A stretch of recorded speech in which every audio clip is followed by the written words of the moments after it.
Hey guys, it's Ben from the editing desk here.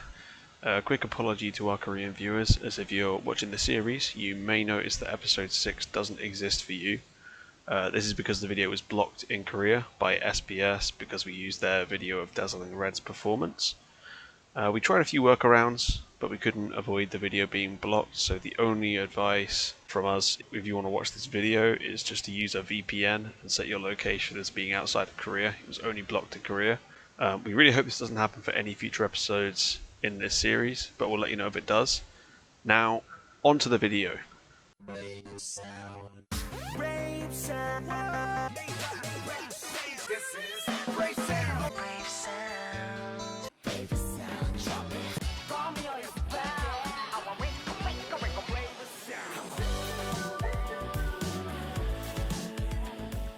You ready for this? Let's go. Yeah, this is something that I learned from a line that I learned from KDA when we performed it with Zozo. So, are you ready for this? Let's go. This is Producer Spotlight with Ben and Ildi. Hey, nice to see you guys. And I don't know which episode is this. I think already like 7. But we are trying to do something compelling and something that has depth. We got to do justice for Brave Sound because he's probably the best producer ever in K-pop. Oh, definitely one of the best. One of the most successful, anyway. Yeah. And also somebody who is very, very dear to Ben's heart. So, Ben, what are we going to be watching next? So we're now in peak Brave Sound era when he was just pumping out bop after bop after bop after bop for everyone, and everyone wanted to work with him because everything was a hit that he commercially pumped out. Successful. I'm Very guessing. Commercially successful, very critically. Well, I don't know about critically successful, but fans loved it, and a lot of us got into these groups because of his songs. Interesting. And that's kind of probably the case for this one. Okay. But maybe not. I don't know. This is Bestie's Love Options. And this is genuinely... I read Love Potion, by the way. Love Potions. But this has been one of my favourite songs ever since I heard it. Aww. So I have a pretty structured tier list up the top of my favourite songs in K-pop. This is how we do it, research and so I had this was my favourite song for ages. Oh. And then I discovered Boyfriend's Janus, and now that's number 1, and then I've got a second tier of this and some other stuff you'll hear in a minute. Because Brave Sound is hugely loved. It's interesting that you have all these favorites and you organize them into tiers. I usually organize around moods. Yeah. Something. Anyway, this is a different conversation. But for now, we're gonna watch Bestie. Are they gonna become my besties? I hope so, because I want to meet them. I love Bestie. A lot of these K-pop, stars and idols and variety people, we just want to hang out with. Can we hang out? Yuji, can we just chill on the couch together and have some wine and beer and stuff? I think that'd be fun. I'll cook. Yeah. We can come and we can say our 10 lines of Korean that we know, and it's gonna be very charming. So besties, get ready for some love options. 1, 2, 3. Walking in extreme high heels. Oh, this song. Oh my god, these high heels are crazy. Oh, they're so beautiful.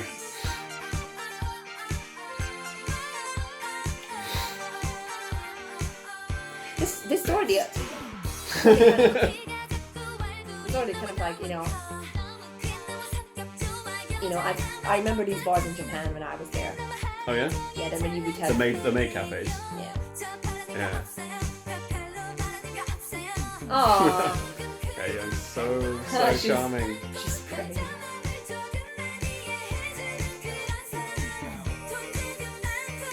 Some money and not big events. 100 Roses Stankpop, by the way, you're getting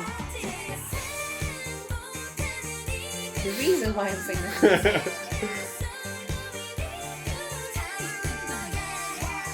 It's one of the catchiest choruses ever.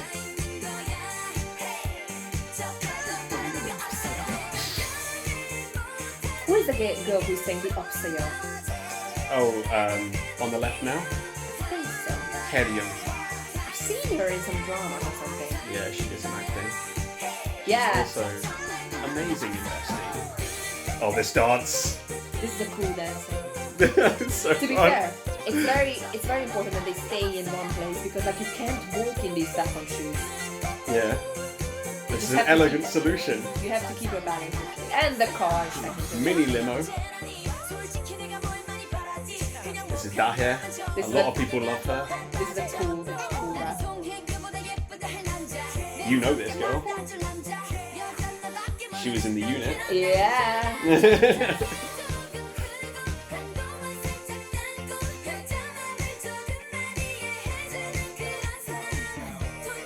Oh, this song is just amazing.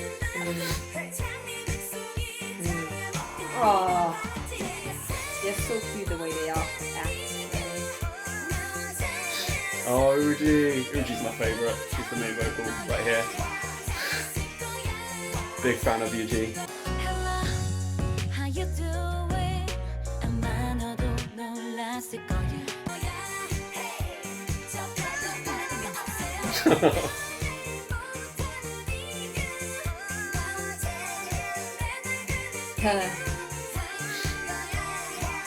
That's me. It's happened.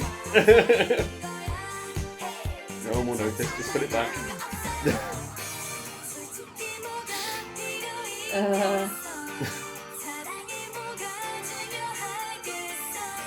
million guys' hearts just exploded. Yeah, no wonder. Very nice vocals. Very nice vocals. Clean. Uji's amazing. It's kind of like signature K-pop, like clean vocals. She is that main vocal. It's a feminine, strong voice. So yeah. Quite belty. Yeah. Awesome. Awesome stuff. Aw, that is very, very, very cute. Okay, I can see this being a great, appeal to you. I think to both guys and girls, it was very cute, and also it just kind of like an ideal girlfriend. These are girlfriend. Maybe that's why I loved it so much. That's what I mean. This is what it tells me. Sometimes you see music videos with boyfriend material, the concepts, So and this concept is girlfriend material. Literally the lyrics are I don't want much. Obviously, I don't know. That was kind of contradictory. No, it's jokey though, because it's I need a diamond ring and some nice shoes. I don't ask for a lot, I don't ask for a lot. But it's kind of funny actually that with these that I've noticed that a lot of the time the concepts come from the visual and the kind of visual concept, not from a story concept that this is what we're gonna do within the video or whatever. It has a very different approach to a lot of K-pop videos that K-pop bands that we see nowadays. Even I was listening to I listened to all of Atise's albums. Wait, okay. Brave. Brave Sam. Drop it. Wait for it because this will make sense. Just give me half a minute. That what was kind of interesting for me that it turns out they also started some sort of storyline and concept, which is this kind of we are going on a journey. It's the pirate concept. Pirate King. Pirate King and I learned the dance to that. Did you? Okay. Yeah. It was fun actually. I can see it being very fun, but it's sort of the album starts with an intro of so everybody looks for treasure, and then and then the summary beats that they have now. It's all about very Caribbean vibe or whatever. So it all kind of ties into this thing. Long story short, they start with a story concept that, by the way, they then choose the visuals for and modernize it in a way. But this starts with a visual concept. And then they kind of, by the way, there's a story in the song. So it's kind of just an interesting, take. So yeah, the song for me shouts girlfriend material. This for me is what K-pop was all about for me when I first got into it. Just this awesome, catchy song with great production, sung by these four absolute goddesses who just you even look at them and you're like, oh my God. You're so attractive. It's not even fair. It's not even fair. But again, I think they came across approachable. So again, as a girl, I never felt a hint of jealousy. They didn't have that superiority look that some of them go for these days. This was more just fun and gorgeous. I would also argue that that's an appeal to many K-pop girl groups and for girls, I think, because they don't have that superiority unless it's a girl crush concept, but then they are ruling over the world, not ruling over each other type of thing. You get what I mean? So it's so there is no really that sense of competitive of whatever. These are just lovely, like really. So I think the K-pop girl dance that has definitely appealed to girls who are into girl groups in general, because it has that vibe. And like, again, I would like to point out something that I kind of remember mentioned in an earlier video of ours about, again, using a catchphrase, "Opsayo."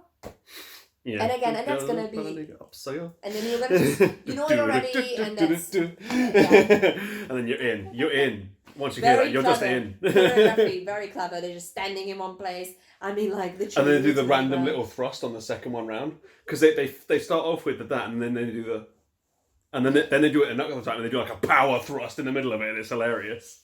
It's really funny, but again, like, you have girls like this, like, they make it cute anyway, so it doesn't feel like aggressive or anything. Oh no. So yeah, I think they got to that bit later with like "Excuse Me," which another great song.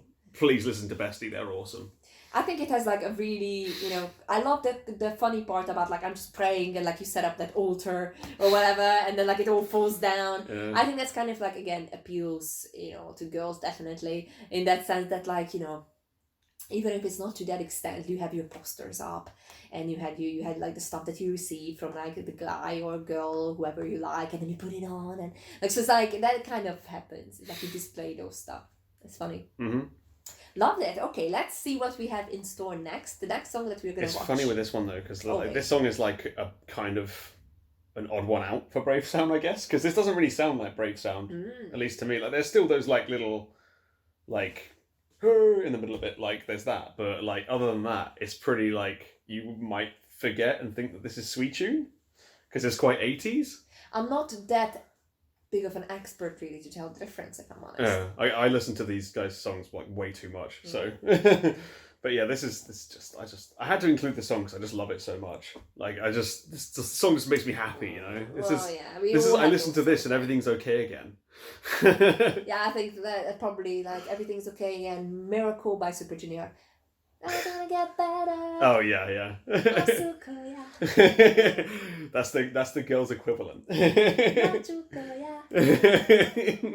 it's like, again, it's like, well, there are multiple songs like that. Like, definitely, I'm a massive ARMY, as some of you guys know, but like, I only listen to a couple of BTS songs that if I'm feeling down from like the earlier albums. Other than that, it's so heart wrenching that like you can't take it. But anyway, so like these songs are definitely needed for sure. This is like uni like nostalgia for me as well, because I used to just like between lectures I'm walking around listening to this, and like walk into the club I'm listening to this. I listened to this song so much at university, you have no idea. I think it's also one of those things that actually is also mentioned in our Girls' Generation reactions, like how interesting it is that it seems to be, important as well for K-pop fans, that many people assume that, like, you won't, it's like in another language, like, you won't remember it. Like, we associate it with, like, times in our lives. We absolutely remember it. So it's really, really cool. So what are the songs that you guys remember that was, like,